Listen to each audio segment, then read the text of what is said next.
Bismillahirrahmanirrahim. Regarding the concept of prophethood, the misconception I will try to remove today relates to the arguments which are generally presented by our scholastics in order to substantiate the prophethood of the prophets of God. Now, it is generally said by our scholastics or the mutakallimin that it is the miracles which the prophet presents or a Rasul presents before his people that generally validate his prophethood. And of course, then they present the various miracles which were given to various prophets. We know that the prophet Jesus was given certain miracles. He could bring back the dead to life. He could also cure the people who were afflicted with leprosy. And similarly, he was given some other miracles. Similar is the case with Moses and Muhammad sallallahu alaihi wasallam. All of them were given certain miracles, and our mutakallimin or the scholastics, they point out and they single out these miracles as being the basic argument or the basic reason on the basis of which a true prophet of God can be identified. That now it needs to be understood that our mutakallimun they are missing certain other points, they are missing certain arguments which need to be presented and which we need to be presented to complete the whole picture. It's not that we can identify a true prophet of God merely by the miracles that he presents. No, there are some other elements also which need to be kept into consideration. And first of all, amongst these elements or amongst these aspects is the fact that all prophets of God are introduced personalities in their own nation. It is not that when they come or they descend on this earth and they suddenly claim that they are prophets of God, that people get this news. No, this is not the case. People are already aware of their advent. So we know from various scriptures that, for example, the prophet Jesus was already introduced. People knew that he would be coming, and we know that the prophet John sallallahu alaihi wasallam predicted his arrival. And about Prophet Jesus himself, we know that he predicted the arrival of the Prophet Muhammad sallallahu alaihi wasallam, and this was very, very explicitly said. And we also know that his primary objective of being sent was to declare and proclaim the arrival of the Prophet Muhammad sallallahu alaihi wasallam in Arabia.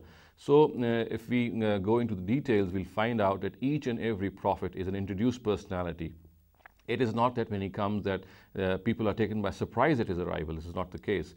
Prophets of God are already, they're totally aware, people are totally aware of their arrival. In fact, they are waiting for them. And we know from the Quran that such is this recognition which is found, that people who deny them, the Quran very explicitly says, مِن بَعْدِ مَا تَبَيَّنَ لَهُمُ الْحَقِّ. They deny the Rasuls of God, the prophets of God, after the truth had become evident to their people. So people who denied the prophets of God, and explicitly in the case of Prophet Muhammad, it is said in the Quran that when his rejectors rejected him, it was not because of any misconception, but because they clearly identified him as a true prophet and out of sheer arrogance denied him. So such is the case of this arrival, this advent, that it is proclaimed much earlier than the arrival of a prophet, and people are actually waiting for him. Now, the second thing which needs to be gauged here also is that whatever a prophet presents from God, it is totally devoid of any sort of evolution or any sort of contradiction which can be found. We know that human discourse suffer from the ailments of contradiction. We find people developing in their ideas. We find people believing in one idea at one time and then negating that same idea, going on to another idea, and they are actually going through a process of evolution. But divine discourse, the divine discourse which a prophet presents, is totally bereft. It is totally devoid of any contradiction, of any evolution, and it is something which is which cannot be objected to in any manner vis-a-vis its contents. So therefore, at one place the Quran has said, لَوْ كَانَ مِنْ إِنْدِ غَيْرِ اللَّهِ لَوَجَدُوا فِي اخْتِلَافًا كَثِيرًا. About the Quran itself, had the Quran been revealed by someone else or been given by someone else, people would have found great contradictions in it. And this is what the Quran actually has tried to stress here in this verse, that the divine discourse is absolutely distinct and clear, and it is devoid of any contradiction. And this is how we can distinguish it from human discourses.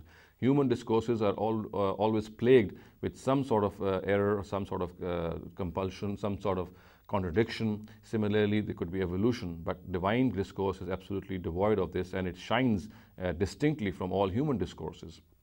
Similarly, another thing which is presented to validate the prophethood of prophets of God is the fact that the Rasuls of God, which is of course a special cadre among the prophets of God, or the Anbiya of God, is that they are the ones who decide the fate of their nation in this world. So the Quran says, فَإِذَا جَاءَ لِكُلِّ أُمَّةٍ رَسُولٌ فَإِذَا جَاءَ رَسُولُهُمْ قُضِيَ بَيْنَهُمْ بِالْقِسْطِ. So the Quran says, to each nation we have sent a Rasul, and once its term expires, it's the decision of the Almighty is implemented on that nation, on this earth, with total justice.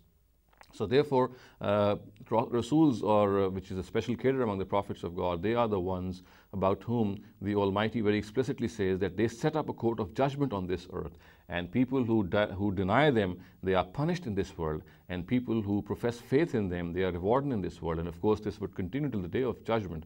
So this again would tell us that there are people, they are Rasuls of God, who actually are sent here so that a miniature court of justice is set up on this earth, so that this miniature court of justice can substantiate the larger court of justice which is going to be set up one day for the whole wide world. And this, of course, is another thing which validates the prophets, the advent of the prophets and their own veracity. So, of course, we are not saying that every prophet is a Rasul. What we are trying to imply here is that there were certain Rasuls amongst these prophets who were bestowed with Risala, and they were the ones in whose times we have seen in scriptures the way the Almighty has dealt with these people of the earth who lived, who were their immediate adversaries, and upon them the verdict of God was established in this earth. It was delivered in this very earth in their own times. So these are some of the other arguments which we must also understand whenever we have to validate the prophethood of various prophets of God. And again, as I said earlier on, it is erroneous to say that we identify to true prophets of God merely by the miracles that they bring. This is not just the case. Miracles are just one argument of their validation. There are several others, and some of them I have tried to present here. أقول قولي هذا واستغفر الله لي ولكم ولسائر المسلمين والمسلمات.